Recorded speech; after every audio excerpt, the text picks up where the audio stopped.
Saludos, yo soy Jesús Matos, matrícula 190260. Soy integrante de la clase de Análisis y Diseño de Algoritmos, impartida por la doctora y docente Rina Familia. En este video tengo como objetivo explicar el siguiente ejercicio, que consiste en la creación de un algoritmo para resolver el siguiente problema. Se nos dan 100.000 números a ser procesados en pares. Se desea hallar el producto de los menores y la suma de los mayores en cada par.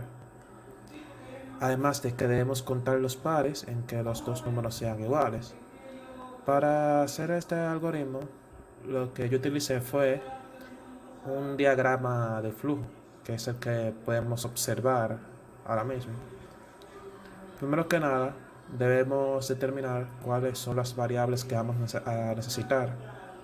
Como nosotros vamos a recibir 100.000 números, que es lo que nos dice el mandato, lo que yo hice fue crear un arreglo con capacidad y la capacidad y es simplemente, es simplemente un número que va a ir creciendo conforme el usuario vaya entrando valores. Además que va a tener un valor n. Un valor n es simplemente el número que entra el usuario ya. Un contador para contar las veces en donde se dé una igualdad en los pares. Tenemos una variable llamada split, que esa variable vamos a usar en una función que va a permitirnos separar los números centrados, nos va a permitir separarlos en pares, una variable para la suma y otra para el producto. Primero que nada, yo creé, para la variable x, que será mi arreglo, yo le asigné un valor y que va a ir creciendo conforme el usuario entre sus valores, conforme el usuario vaya entrando un número. Para esto, le vamos a pedir al usuario que ingrese un número n. N significa básicamente cualquier número. Luego vamos a establecer una condición, es decir, le vamos a hacer el programa si i es menor o igual a 100.000. ¿Qué va a pasar si i es menor o igual a 100.000? En caso de que i sea menor o igual a 100.000, va a aumentar i y el usuario debe seguir ingresando un número n. Esto se hace con el objetivo de que el usuario deba entrar los 100.000 valores que se requieren para poder seguir con el algoritmo. En caso de que la respuesta a i menor o igual a 100.000 sea no, eso quiere decir que ya vamos a tener 100.000 valores y por tanto vamos a poder continuar. Entonces, lo que vamos a hacer es, o por lo menos lo que hice en mi caso, fue crear una función para separar el arreglo en pares de números. Esto se podría explicar más o menos mediante estos dibujos, no están demasiado bien hechos, pero básicamente lo que hace mi función split es que, por ejemplo, si yo entro 4 valores, vamos a decir, lo que va a hacer es que a partir del primer valor va a tomar los valores más próximos y lo va a separar en pares, como se puede ver aquí. Eso es lo que hace mi función split. Así vamos a asegurarnos de que el algoritmo vaya evaluando los valores en pares en vez de evaluarlos uno a uno.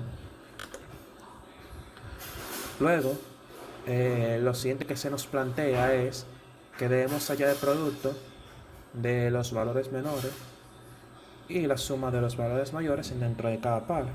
Entonces, para eso yo creé una condición que me establece que si yo tengo un valor en una posición y, si un valor en una posición y es menor a un valor en una posición y más 1, básicamente, si yo en un par tengo una posición A y una posición B, yo le estoy haciendo al programa que, por ejemplo, este sea mi primer par y este sea el segundo. Si mi primer par es menor al segundo, digamos que se va a cumplir esa condición. Aunque también yo puse un O, porque puede hacer caso de que el segundo par sea mayor que el primero. Esto lo podemos hacer de una forma muy sencilla, que es simplemente usando la posición que tenga, o sea, la posición dentro del arreglo. Por ejemplo, yo aquí en esta pequeña expresión que podemos ver aquí, por ejemplo, si digo x es, o sea, x de y, yo básicamente estoy diciéndole que, o sea, le estoy diciendo a mi algoritmo que me estoy refiriendo a la primera posición. Pero si yo digo x de y más 1, yo me estoy refiriendo a la segunda posición. Por eso es que yo usé x sub y o x de y más 1. En caso de que esta condición sea cierta, o sea, en caso de que x en posición y sea menor que x en posición y más 1, o que x en posición y más 1 sea menor que x en posición y, se va a hacer la función que corresponde, que es hallar el producto de los menores. Y en caso de que eso se cumpla, ya podemos terminar nuestro algoritmo, ya que básicamente no nos indica que debamos hacer otro paso. Pero en caso de que esto sea negativo, sería lógico asumir que quizás haya que investigar o averiguar si se da el caso a los mayores. Entonces yo hago básicamente lo mismo que la primera condición, solamente que yo voy a evaluar cuál posición es mayor. Y ya, eso, o sea, es básicamente esa condición, pero para ver si el valor es mayor.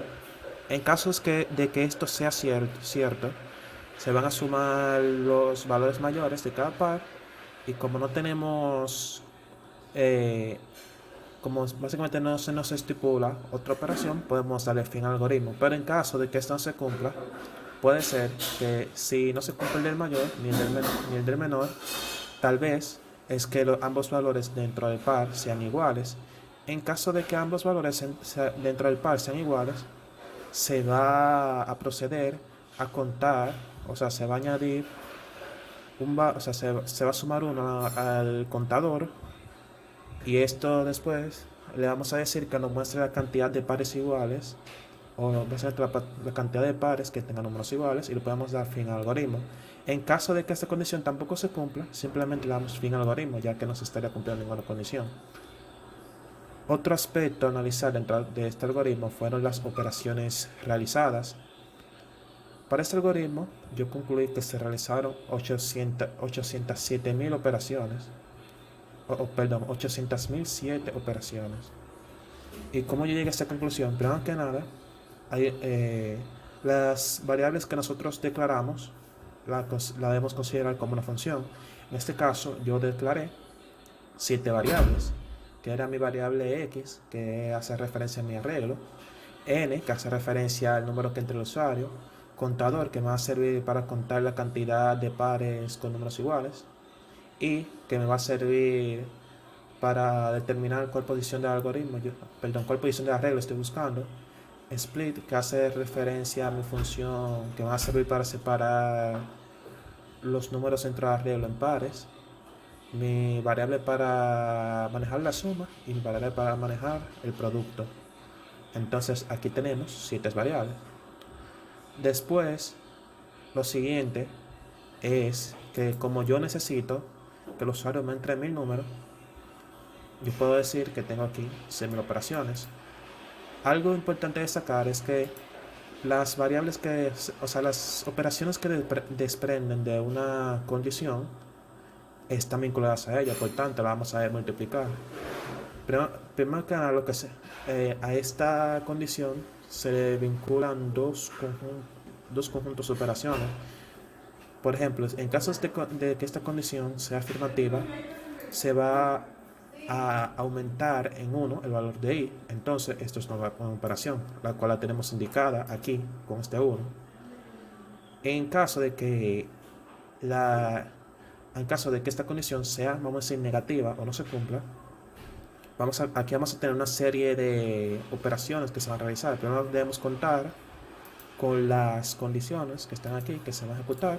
Aquí tendríamos 3 operaciones, además de que separar el arreglo en pares de números también es otra operación, por lo tanto serían 4. Y luego debemos contar las operaciones que desprenden de las condiciones, que en ese caso serían 3 operaciones más, por lo tanto serían 7 operaciones. Y simplemente el resto es hacer las operaciones matemáticas que nos quedan aquí. Y eso me da un total de 800.007 operaciones. Cabe destacar que estas operaciones fueron hechas bajo el supuesto de que sería el peor caso posible, ya que como en este algoritmo se pueden evaluar hasta 100.000 valores, es perfectamente posible e incluso probable de que se hagan todas las operaciones que se encuentran aquí y por tanto tengamos el peor de los casos y sea posible que se den 800.007 operaciones.